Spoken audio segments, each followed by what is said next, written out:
Wait, go. We're Wait, at the go, after. Go. Huh? Go. We're at the conclusion of our Bible study, and we're just having this great discussion. We decided to get this, I guess you could call it bonus footage. We get this bonus footage on tape, and it's just some great revelations, some things about Peter that's coming out, things about ourselves, and our perception and our perspectives on what was said tonight. It's just coming out. And one thing in particular, Kaisan, you have anything you want to say right now, or you want to wait? I don't remember what I said. Well, see, that's why you got to be here. So one of the things that we really started to understand about Peter was that, historically, Peter was a slender man. He had low hair, almost balding. He didn't have any eyebrows. We found that out. And we just thinking about the heart of Peter, the passion of Peter, for him to pull Jesus to the side and to try to rebuke Jesus in a way where he says, I'm not going to let anything happen to you. And so with that said, we just go back through the course of what is documented about Peter's life and how aggressive he was and how passionate he was about things and cutting off the Roman soldier's ear and just so many other things. I'll die for you, Jesus, and things like that. But historically, he wasn't a big guy. He wasn't burly. So what we gather is that Peter was driven by his passions. And based on his passions, it drove him to fight. Even if he couldn't really fight, his passions drove him into doing those great things. It's saying certain words. We've heard before that Peter was a cusser, that Peter used profanity. And so, all of these things, Peter was a very heartfelt person. If he loved you, he loved hard. If he fought for you, he fought hard. And sometimes the company that Peter kept packed so much power that it empowered him even more to do some incredible things. And so with that said, when Jesus told him what he was going to do, he was, when Jesus told him he was going to deny him, it actually came from a place where Peter was acting passionately in his words, saying, I will die for you. I will not let that happen to you. I won't let anything happen to you. So, anybody else have anything to add to there? No, we said it all before. See? Started taping. There was a couple of things that... Yeah. Something else that I had. Yes. I was thinking about something you were saying about adding, subtracting. Oh, yeah. And I was just like, just one of the things that I was just wondering was, how we're taught that all of the religions that are out here in the world, they all come from one specific belief. Yep. So if everyone is adding and subtracting, the Bible says not to add and subtract. Yeah. And we basically come up with our own doctrine. We come up with our own doctrine. I mean, it's what we believe in our hearts about how we should be. Yeah. As people. And the Bible has specific ways that we should be, but then you have the other religions who have specific ways that we should be. So wouldn't that be considered adding and subtracting from who God said who we are? So would that would be considered disrespect to God, because even before a person decides to,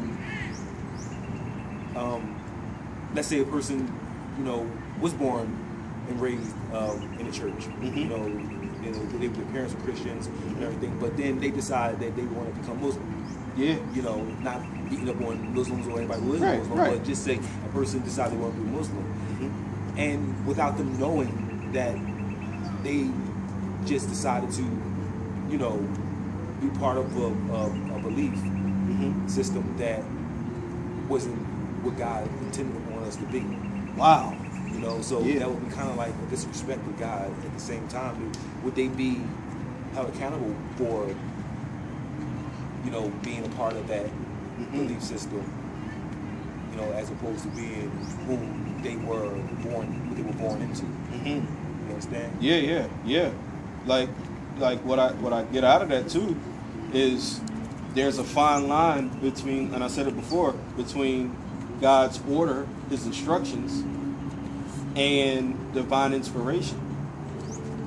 Someone could be so passionate, like Peter, so passionate in how they convey a message that they can win anybody. Look at Paul, right?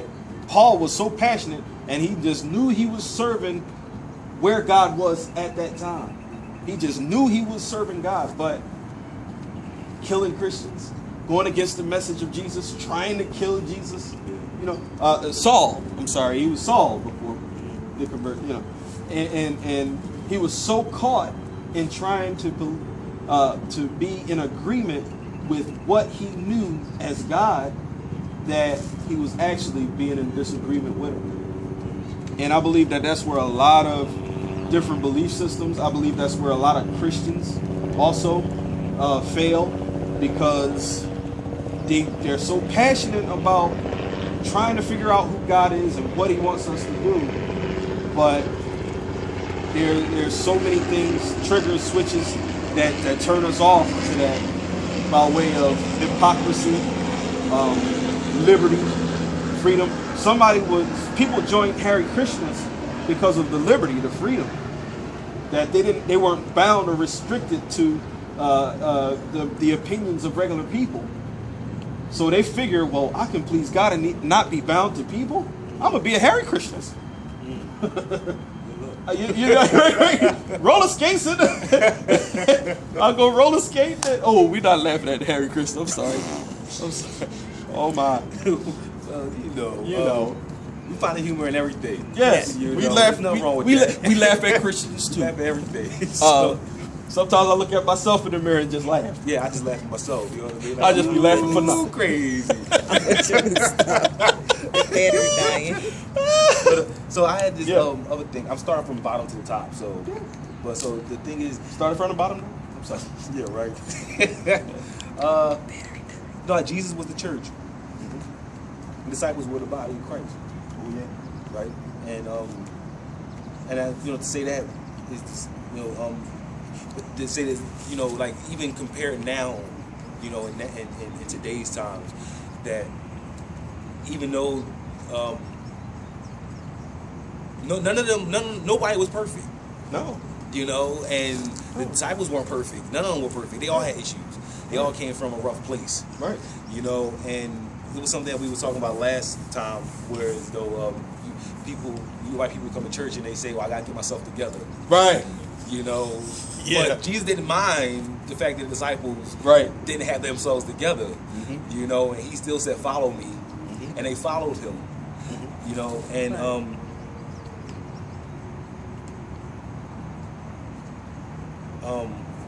I looked away. I thought.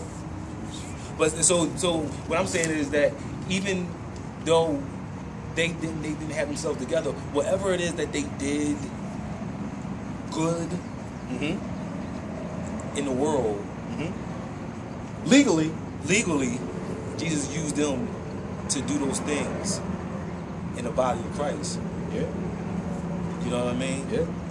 And like I don't remember who they were, but the fishermen. The fishermen, all right, Right. yeah. So Peter and them. Peter and them, right? But what about the there was an assassin, wasn't it? That was Saul. That was Saul. Saul of Tarsus.